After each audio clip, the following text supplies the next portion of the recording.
बोले गजानन भगवान की जय।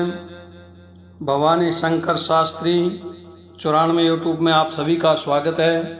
आज हम जानेंगे भगवान गणेश जी चतुर्थी व्रत कथा और गणेश जी का जन्म उत्सव दिन की यह व्रत कथा है।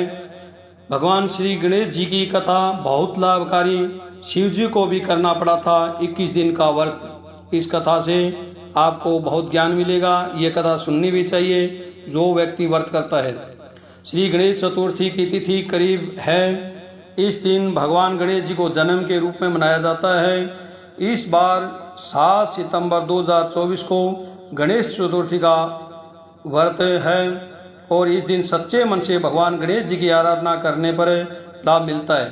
जो मनुष्य की सारी मनुष्य की कामना परिपूर्ण होती है और भगवान गणेश जी की कृपा प्राप्त होती है और धन की प्राप्ति होती है। श्री गणेश जी को हमारे सनातन धर्म में सबसे ज़्यादा प्राथमिकता दी गई है। किसी भी कार्य में शुरू करने से पहले भगवान गणेश जी की पूजा की जाती है और हमारे सनातन धर्म में भाग्य का भी देवता माना गया है। किसी भी नई शुरुआत से पहले भगवान गणेश जी की पूजा करना अहम माना गया है। इससे काम में लाभ मिलता है और भगवान गणेश जी की कृपा बनी रहती है। गणेश भगवान का व्रत रखने से भी लाभ मिलता है। इसके अलावा इस दिन अगर कथा पाठ किया जाए और गणेश सहस्रनाम का पाठ किया जाए, गणेश स्तुति का पाठ किया जाए, भगवान गणेश खुश होते हैं और इनकी विशेष कृपा देखने को मिलती है। आइए जानते हैं कि वो कौन सी कथा है श्री गणेश चतुर्थी पर पढ़ने से आपको लाभ मिलेगा और कृपा भगवान की बनेगी। और कथा की बात करें तो एक बार भगवान गणेश जी और माँ पार्वती नदी के किनारे बैठे थे। माँ पार्वती ने इस दौरान वक्त बिताने के लिए शिव जी से चौपड़ खेलने की विनती की। शिव जी भी खेलने के लिए तैयार हो गए, लेकिन यहाँ पर सबसे बड़ी दुविधा ये पैदा हुई कि आखिर इस खेल में हार जीत का फैसला कौन करेगा।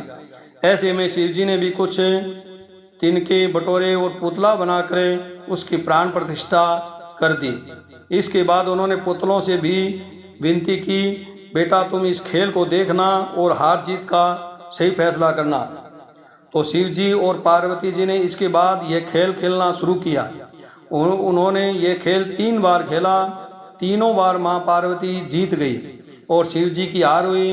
अब फैसले की घड़ी थी, फैसला हुआ। इस दौरान पार्वती जी को विजय मनाने की जगह उस लड़के ने शिव जी को विजय घोषित कर दिया। यह नतीजा सुनकर पार्वती जी क्रोधित हो गई। उन्हें बहुत तेज गुस्सा आया। उन्होंने उनके साथ धोखा करने वाले को श्राप दिया। माँ पार्वती ने बालक को लंगड़ा होने का और कीचड़ में पड़े रहने का श्राप दे दिया।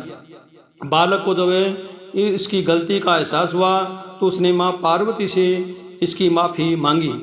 पार्वती ने उसे माफ़ किया और कहा 1 वर्ष बाद इस स्थान पर गणेश पूजन के लिए नाग कन्या आएगी। उनके हिसाब से गणेश व्रत करने से फल प्राप्ति होगी और तुम मुझे प्राप्त करोगे। 1 साल के बाद वहाँ नाग कन्याएं आई तो बालक ने उन्हें गणेश भगवान के व्रत की जानकारी ली। पूरे विधि विधान से शख्स ने 21 दिन तक भगवान गणेश जी का व्रत रखा और पूजा पाठ किया। ऐसा करने से भगवान गणेश प्रसन्न हुए और उसने बालक से वरदान मांगा। बालक ने भगवान गणेश से कहा कि वो इसे इतनी ताकत दें कि वो अपने पैरों पर खड़ा हो सके और अपने माता पिता के साथ कैलाश पर आ सके। ये व्रत कथा इतनी ताकतवर है कि शिव जी को भी इस व्रत का पालन करना पड़ा। दरअसल खेल के दौरान बालक द्वारा गलत परिणाम की घोषणा करने के बाद माँ पार्वती सिर्फ उस बालक से ही परेशान नहीं हुई कि बल्कि शिव जी से भी पार्वती जी काफ़ी क्रोधित हो गई थी। ऐसे में शिव जी ने कैलाश पर्वत पर पहुंचकर बालक ने शिव को कथा बताई तो शिव जी ने भी श्री गणेश भगवान का व्रत रखा और इससे माँ पार्वती प्रसन्न हुई। शिव जी को लेकर उनका जो गुस्सा था वह शांत हो गया और भगवान शिव और माँ पार्वती खुश हुए।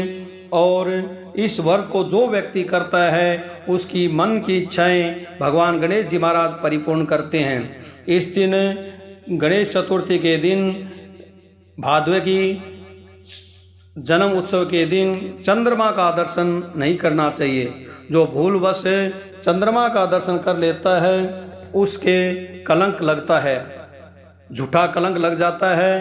और किसी कारणवश से भूलवश से भी चंद्रमा को देख लिया गया तो सत्राजीत की कथा है, उसको सुनने से उसके पाप नष्ट हो जाते हैं। बोले गणेश जी महाराज की जय।